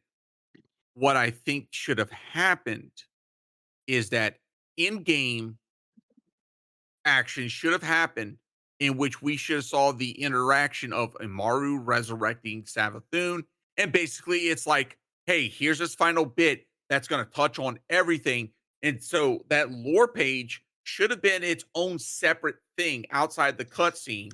So kind of like what they did with Drifter during the mid-season when he popped in. Okay. Right, exactly. Something I can see that. To where we see that whole lore page interaction visually, and then that lore page should have been a quote-unquote epilogue, how Eris is doing after everything going on. Her and Ikora touching on everything and kind of getting that final sense of it's Ayat. Yeah. Yeah. I can definitely see that, and I can definitely agree with you on that. There has been some other discussion in my own posts on Twitter that is really that kind of pisses me off with regards to how the community is not understanding how and why the cutscene happened as it happened. But I want to hear Diva as well. Diva, what do you have about the cutscene? How do you feel? Yeah, about the cutscene, about what happened, stuff like that. I have two differing opinions. Okay. On one hand, I think the cutscene, people were expecting it to be something it wasn't supposed to be. This is supposed to be a moment solely for Eris, and I think people wanted it to be a more encompassing moment of Xivu and Savathun, but that's not what it was supposed to be. But yes, thank you. You agree? Is on the other side of the coin, though. I do feel like as a show of Bungie's writing, I think Bungie is really starting to lose that magic that they have of like the wow of like the story having those moments, right? Like me and Panda had a conversation earlier this week about characters like Saint and like the consensus and like stuff that's going on in the story right now, right? The story is reaching like its apex, and you don't really feel that in game. Like in game, it really kind of just feels like it's another day, and like we're taking out characters like Zivu, characters who are like big heavy hitters within the universe, and it feels like they're being like ousted and being beaten without very much fanfare or like truthfully any real interaction. Yeah. With us I as think the they player. have a plan for that though, because Yeah, the way the cutscene, willing to let the them way play the it out. cutscene, yeah. See, the thing is, the way the cutscene played out is it leaves it open ended for us to finally be able to confront her. Right. Right. And which, not only that, and I absolutely agree with what everyone is saying. I just have an additional perspective that I think some of y'all might be able to understand as well. And that the majority of the community has not been able to really pick up on. Okay, throw it at us. It has been 9 years since Eris stepped out of the Hellmouth with all that century of trauma. And every single time that one of the individuals who has caused her that trauma has come and stepped up, someone else white knighted for her. And she finally had the ability to do so for herself. Crota, it was us. Oryx, it was us. Savathun in the Witch Queen story missions, us, not Eris. Eris finally had the ability to do something, to get that closure over her trauma and her abuse that happened in that 100 years down in the Hellmouth. And people aren't understanding that. Like Davis said, people were expecting it to be more Savathun and Sivu Wrath focused because, Savathun's Spire and, Altars of Summoning is all in Savathun's throne world. But Savathun was the B. She was the B character this season. And that's okay for her to be the B character this season. Most definitely. But the community as a whole, or the majority of people who don't really pay attention to that and can't see things from the perspective of someone who has been through trauma, so they're focusing on Savathun, Imaru. Hold on. And Tower. And that's why I said the cutscene of itself was perfect. Yeah, it was absolutely beautiful. I feel like, but there are people who don't think. There are people who have gone into my tweet where I said, "Look, let Eris have her moment. This is her closure. This is her catharsis. This is her being able to stand up, like you said, Cajun, on her own 2 feet and do something about her own trauma." And every single person who has come into my Twitter post where I said, let her have her moment, not even caring about that, caring a single lick about that. Now here's the I don't want to like give too much like devil's advocate for those people, because like shitty people are shitty people, but here's where I think like another part, like not this time it wasn't Destiny's marketing that did it. I think it was Destiny themselves did this, because if you listen to the audio logs and whatnot, truth be told, clap it up for Kimberly Brooks. She made it feel like this was gonna be a 3-way battle to the death, and it was gonna be like who's gonna be the top dog. So because that's what war does. That's what war focuses on. Right. That's what, but like in conjunction with Yeah. that, if you look at it from a casual gaming perspective, if you like a brand new voice at the table, Kimberly Brooks coming in as Evil Wrath, like how I said, where we had never heard this woman like voice before prior to the season, you hear this big dog coming in like, we square up. She took over for Oryx, bet sword logic, let's go. And you hear this like battle about to take place. And then, similar to the complaint of for Lightfall, from their perspective of Lightfall was promoted in the marketing as like Destiny's Infinity War. That like it's similar to what Dava said. Their interpretation of the marketing, or in this case, the audio logs from Zivu, this felt like it was about to be a three-way cage match to see who was the top dog. So I get their perspective, but the way they went about it by coming in your replies is messed up. Because while I definitely agree, let Eris have her moment, even if it was like, hey yo, Zivu comes charging up the damn road and Eris just goes, fuck you. And like she gets her closure her way. I feel like that would have been enough vindication for people where it was like, sure. Where it was like, we finally saw this big bitch we've been wanting to see for so long and put an end to her. And I don't disagree with you on that, honey. Right. I do not disagree with you on that. I think they could have shown something more like along those lines. Right. Yeah. Where Eris was, like fuck you, and Zivu was there to see that, and we could feel her, directly, see her directly react to that, instead of just basically like Eris's freaking rock turning into a symbol of Zivu Wrath. It felt very cheapened for a lot of people, which I kind of get. Where absolutely I get but the way that they've written Eris over the past 9 years, like it seems like a lot of the people that are reacting in that way to the cutscene, where they feel like it's kind of a letdown, they don't really understand Eris. They haven't really read the gone in and maybe played D1, maybe played the Dark Below to understand how Eris works. And that's what's really disappointing. Another thing I was gonna say is, like, I don't think we are taking into account that for a lot of players, these interactions that we have in game are their only interactions with the characters. Right.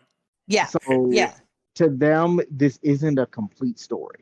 Right. And I can understand exactly. That, it doesn't feel complete to me, even having read the story or read some of it, and understanding the like implications and like the relationships. I genuinely feel like, as like, hell, even people that listen to Bife don't. Yeah, I'll even give somebody so hollow.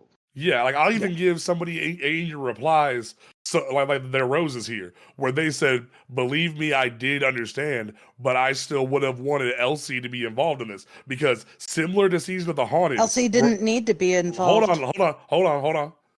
Similar to Season of the Haunted, where we read the lore book of Ikora's nightmare being Cade. They have a lore book this season, or a lore tab this season, where Elsie's ready to fuck Ikora up. Like, she's ready to fuck her whole ball headed up.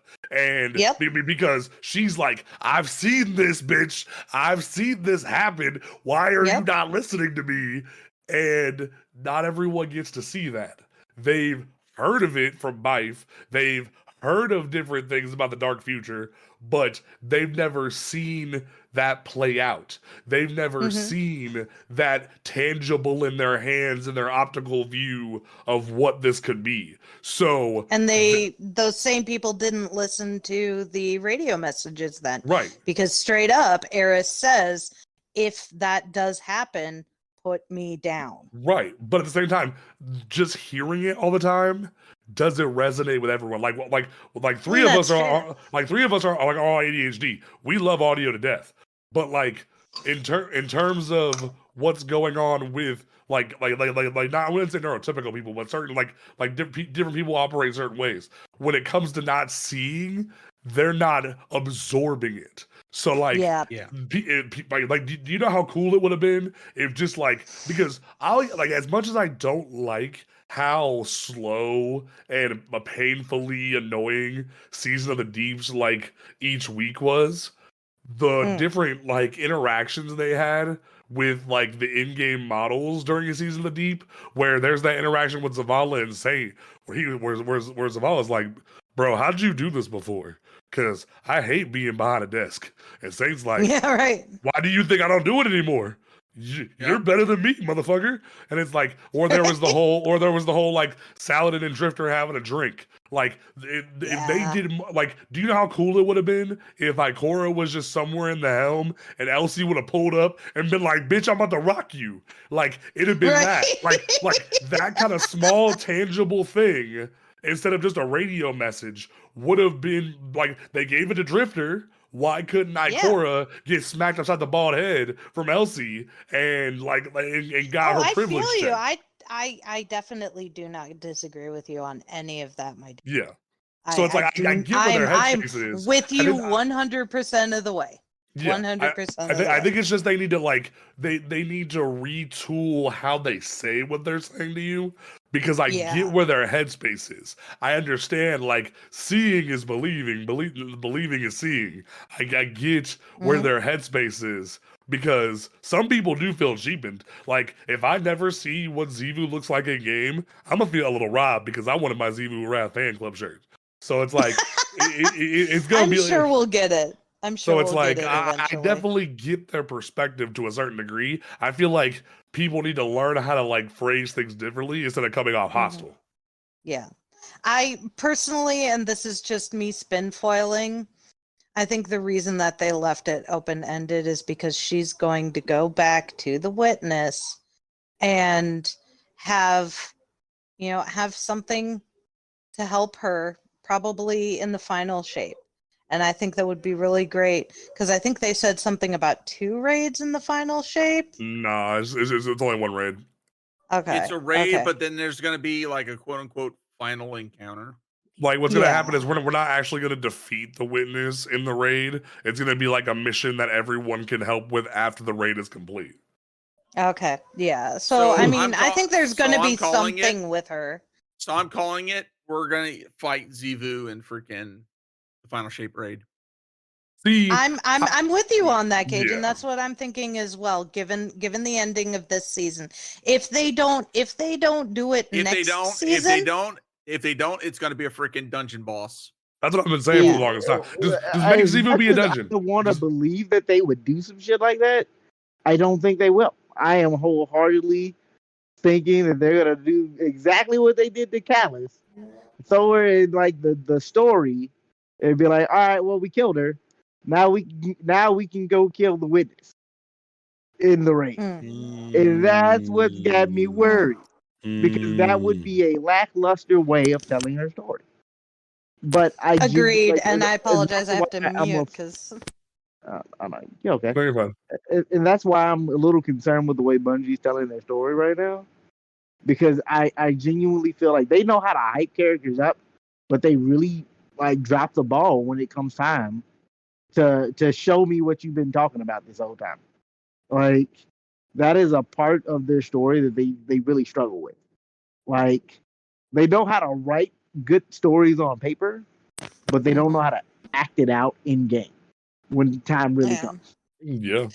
I think they had a really good thing going during Witch Queen with the with the little weekly character interactions that we got in Season of the Splicer and Season of Plunder and stuff that. Yes. I think they had okay, y'all know how I feel about Witch Queen's campaign story. For me, I really got involved with the seasonal stories because, like you said, they had the characters acting shit out. When Saint and Mizrax finally confronted each other, and Mizrax went in and was like, for us, you're the monster, and Saint was just standing there dumbfounded, and that's we got why to I see say that. Saint's still a badass, Deva.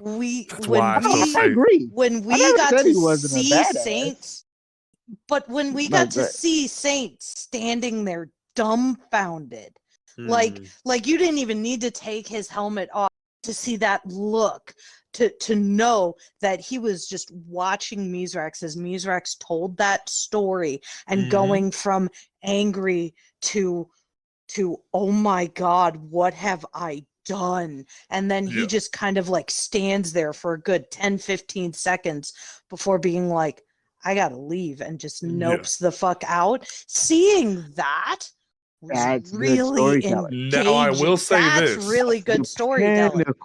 And they should have kept along the lines with that with these seasons. I definitely agree with that. And one thing that I told Dava earlier this week when we were having this discussion was, I think a lot of people get lost in or how Dava's feeling right now, where we're moving at a snail's pace with what's going on. It doesn't feel like there's urgency in the fact that the world's ending.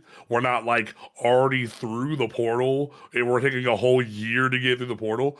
I think the issue is similar to the fact that One Piece has been going on for 30 years, but it's only been 3 years for these motherfuckers. Exactly. Our time doesn't translate. Is totally different here. The issue isn't that the story isn't progressing fast enough. My issue is that you're not seeing that sense of urgency in the characters and how they interact with each other. You're not seeing the weight of the what's at stake in the characters in their development. Right now, genuinely, I like I said earlier this week, I feel like Saint is the tower therapist right now, and I love that for him because I understand you can protect people. Though. You can protect people in ways other than putting your body on the line. And but the thing about it is, there's only so many things. Bungie has been very vocal about the fact that they cannot pull every voice actor in every season for everything going on. What more can Saint do besides recently he just got his partner back? He's worried about his partner's safety because man doesn't have a ghost no more. And also, what can he do on the battlefield that the Guardians, because there's a bunch of us, aren't already doing? Bungie can't animate like them into every group activity with us. They can't be like, hey yo, Saint's on the front line doing this. Saints Saladin's over here. Hell, Saladin was on the front line with us theoretically last season with his Iron Legion, but did we see Saladin?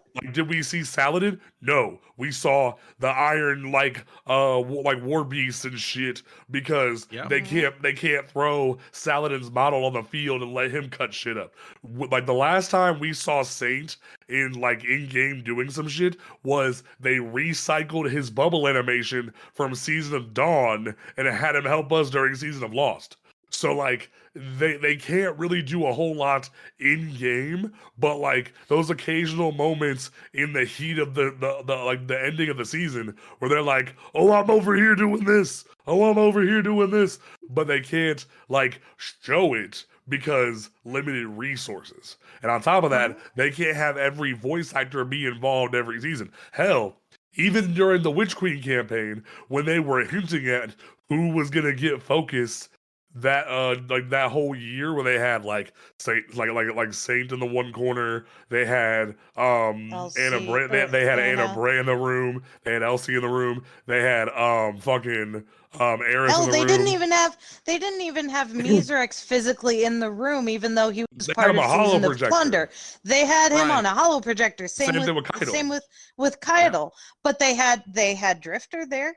Like there was a whole moment where like Season of Plunder. I think it was like Saint or Shax like put an arm on Anna Bray when they were all stressed out. But did anybody say anything? Was Erika Ishii on standby? No. Right. So it's like and that's only probably so much why they didn't do. have Elsie. That's probably why they didn't have Elsie pull up, because they couldn't have her in this season. She was probably working on something else, because Elsie's voice actor does about 40 different projects at a time. Right. She's incredibly well known in the voice actor community, just like Erika is, just like Todd is. Yeah, so it's like you can't have every single actor there. It's very much a product of the seasonal model, a product of limited resources on voice actors, and a limit on budget. Do that, and I'm not sitting here and being like, oh, well, your story is absolutely worthless because of these like imperfections, but it does the story the story a disservice to pretend that it's not happening. Like to pretend like these things aren't happening and to not critique them does Bungie a disservice. Well, yeah, I definitely agree with you saying. A disservice. Yeah, like I can understand why these issues are happening. I give grace. I'm not saying that I don't like that because these things are happening. I'm like, I'll never play Destiny again, or that I hate the story. Right. It's just genuinely my critique of the story. Like genuinely, I want to see Saint being Saint out in the battlefield, the Saint that we saw in the stories, where he was out there protecting people. Like we had Season of the Defiance, where like regular citizens and the Elixni were being kidnapped by the Shadow Cabal. And I feel like that would have been a great use of Saint to be out there helping, like, but hypothetical. They said during Season of Defiance that Mithrax was there and doing stuff, but did we see Mithrax's model in game anywhere beyond the farm? Only a couple of times. Oh, well, no, we did see him. We did see him in the final mission. Amanda. He was with us physically, but like we never saw Holiday shooting anything next to us. We never saw Mithrax shooting anything next to us. Have to actively actually, we did see Mithrax shooting shit next to us in the final mission.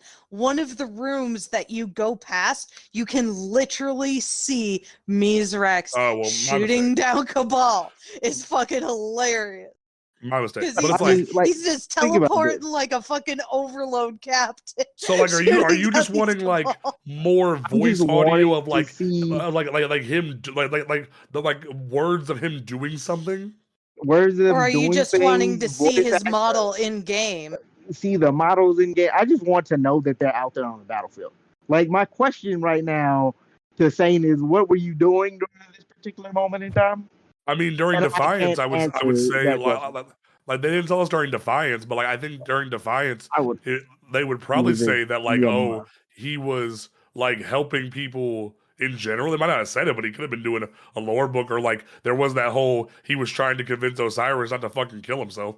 But like right. I was just about to say. But then during Season of Defiance, he was trying to keep Osiris home after he came back from Neptune. But then at the same time, during Season of the Deep, when he was participating, he did say he had boots on the ground doing stuff with us during those different missions and whatnot. He was there, quote unquote, but we didn't see him.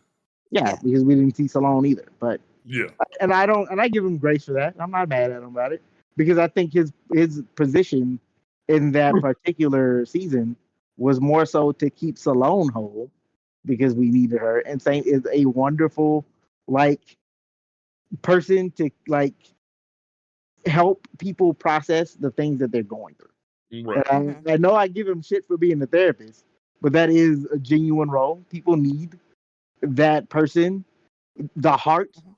To keep people sane, because not everybody can be fucking Saladin and just hit the battlefield and be ready to go. Just tank everything and deal with it.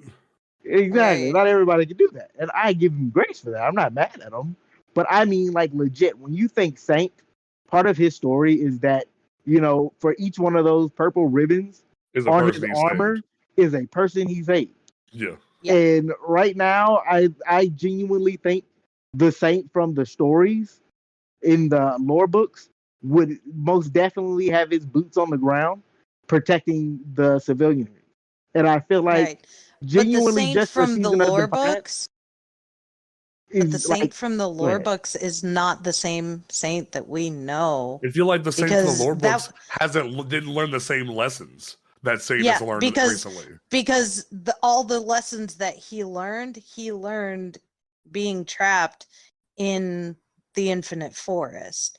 He had to literally be trapped in the Infinite Forest for what was him millions of years. For us, maybe, a century or whatever, but like he had to go through and learn those lessons in the Infinite Forest. And now he's just a tired old man who just wants to see his people, his children, his friends thrive.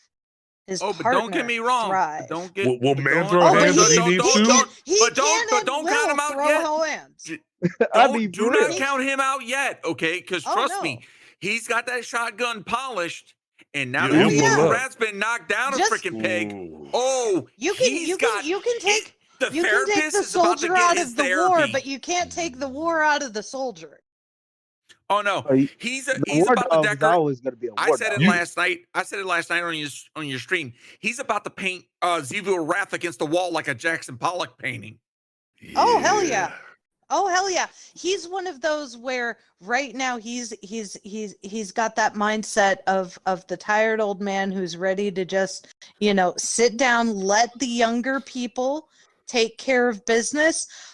But as soon as you say, "Bro, come," he's ready to go. He about to pull up. He's got his armor ready. He's got his helmet ready. He's got. When Ziva was talking shit in the opening of the Deep, when she was talking shit and you heard man ready to fight, I felt that in my soul. Yep. Like I felt my tattoo shake. Like it was ready to pop. Like shit, like it was going down. So I definitely feel like story's heading in a great direction. I think Bungie this season, the narrative team did flex a lot. And I feel this coming season is going to be make or break for a lot of people. But I feel like Bungie's got a lot of good shit going on here. So I'm excited for next season. I feel like we're about to hit a dry spell for a hot minute where there isn't a whole lot of good shit going on. But we shall see what goes down. Festival of the Lost is coming up in a couple of weeks. I swear to God. Until the end of the season. Bungie, I swear to God, if I go back in the Lost sector, you better give me something new. I swear there's gonna be a new weapon. If I go back into a damn haunted Lost sector, you could do anything. Make it a haunted dungeon. Give me more. Make it a haunted stories. You know what? Give me more horror stories with Glenn. I will go as far as to say this: if Bungie ever pull this off, not only would I love them, but I would also hate them at the same exact time. Take a note from freaking Warzone a couple of years ago during their haunted PvP. Event. No. Make it to where anytime you open up a chest, any chest, it's a random jump scare. Yes. It's a random chance for a jump scare. I'm gonna tell you right now, you'll never see so many freaking people shit themselves. No, see here's what I would do. If I could go back to the planning stages for this season, if I could go back to to the planning stages for what's been going down, I would have made an extra season right here, cut Witch off right here, and then be like, hey yo. Season 23, Infinite Forest is back, just in time for Halloween. And it would have been gangster. To have the Infinite Forest back right before Final Shape, to have all kinds of craziness go on, Saint and Osiris working together to figure out why Mercury's back, but it awesome. And then be like, Halloween, back in the Infinite Forest, guys, let's go. One last ride. I'd have been hyped. Right. So like, there is one thing I wanna say before we get too into like Festival of the Lost and stuff. This was not the final end of the season. There are still 3 more radio messages and another lore page and another secret triumph. So just because this cutscene was cut short according to the community does not mean that there isn't something else. We probably do have 1 more week of story because there is another lore page or 2. I just and there realized are we haven't 3 more gotten radio an exotic messages. mission this season. We haven't got an exotic mission this season. Nope. And there's like no hints of one coming, which is kind of weird. Like by this time last season, we had implements here. There is more to the season.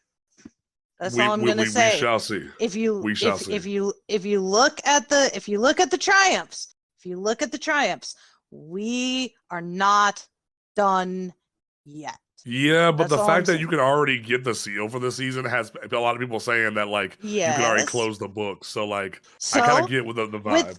With most seasons, with most seasons since about I think it was season of The Haunted, I've seen people get the seasonal triumphs done within a week. Get the seal within a week of it dropping. So don't let people getting the Haruspex seal stop you, because there's still more. Just look at the regular seasonal triumphs in your journey tab, not the seal triumphs, but the actual seasonal triumphs. There's still more shit going on in this season. We shall see. All right, folks. Don't forget, folks, that you can listen to this podcast on Apple Podcasts, Google Podcasts, Spotify, YouTube, all those great places. Make sure you check out the merch shop, shop.cosmodromeradio.com, and make sure that you follow us on Twitter /X, like at Cosmodrome Radio. Diva, what do you want to leave the people with this week? Be nice to one another. I've been seeing way too many of you Guardians out there picking on the other Guardians for no reason. Be nice. This game is more fun when people come to play it together. Genuinely take the time out, help each other, and enjoy each other's company. That's what I'm going to leave out with. All right, Tower. What do you want to leave the people with? What I just said. There's still more to this season. Let it ride. We'll see what happens. All right, Cajun, how you feeling? I'm with Tower Mom. We still got a little bit left of the season, and to be honest, next season is going to be very interesting. The fact that we've got a dungeon coming next season, and then 2, we got stasis coming. I'm going to call this, and if I'm right, I'm going to freaking pound my chest on this shit. I think next season we're going to face Aramis, and I think that's going to be a conclusion. That's going to be a wrap-up of that story. Ooh. Okay. I'll let you cook on that. That's a good one. Okay. My closing statement is going to be a little bit different. One thing that I've been noticing a lot in the community the past like 2 or 3 weeks is a lot of people either hard carrying people through content. What I mean by that is I found out that one of my personal friends did a Crota checkpoint with a popular streamer, and that streamer did like over like a crazy like hundreds of these Crota checkpoints for people. And what they told them when they would load in is just stand in this room, don't do shit, and then wait for us to tell you to come out for DPS, and we will get you the like you're clear. And that really got under my skin, because we as a community have got to stop hard carrying people through content. Yep. We have to stop just carrying people and then learn nothing. We need to teach people. Just because your numbers won't look as good doesn't mean we don't like teach people. Granted, for master challenges, some people just want to get in and out because master stuff is hard. I have friends who like Sherpa and carry people for master challenges, so I get that. But in terms of actual like carries for Crota, for basic bitch Crota. Why the fuck are you just telling people to stand off to the side? Like, the hell? Teach people. Let them learn. Let them fall. Let them pick themselves back up. Teach them the right builds. Teach them the right things to wear. Don't let them just roll up with nothing right and fail. The flip side to that, casual players, newer players, put the effort into the game. Come in, make builds. Come in, grind some of the game. You don't need to make it a full-time job. Grind some of the game. Do what's needed of you. That way you can say, hey, I did it. I have a build. I have several builds. I have the majority of the exotics. I have a good amount of the loot. All you need to do is do the like some of the game to reach raid level status. You don't even need to have all masterwork shit. As long as you're at like tier 6, tier 8, 9, in terms of like your armor level for certain mods and whatnot, you're fine. But you gotta put the work in. That way you can be an asset to a team if someone is willing to teach you. Don't just go in let somewhere. us teach you. Yes, let us teach you. Don't just come in expecting a hard carry. What I've been noticing a lot of my streams or in other people's streams is people coming in, hitting a lottery button, just wanting a clear. They just want a clear, they just want their loot, and they want to leave. What was the point of doing the activity if you were just gonna do that? Learn, be an asset to your team, and do better, please. So that's what I kind of want to leave people with is on both sides of the spectrum, eliminate carry culture, emphasize Sherpa culture, if that makes sense. Like, teaching needs to be the priority and learning needs to be a priority. But we will catch you folks next time right here on the show. Peace out.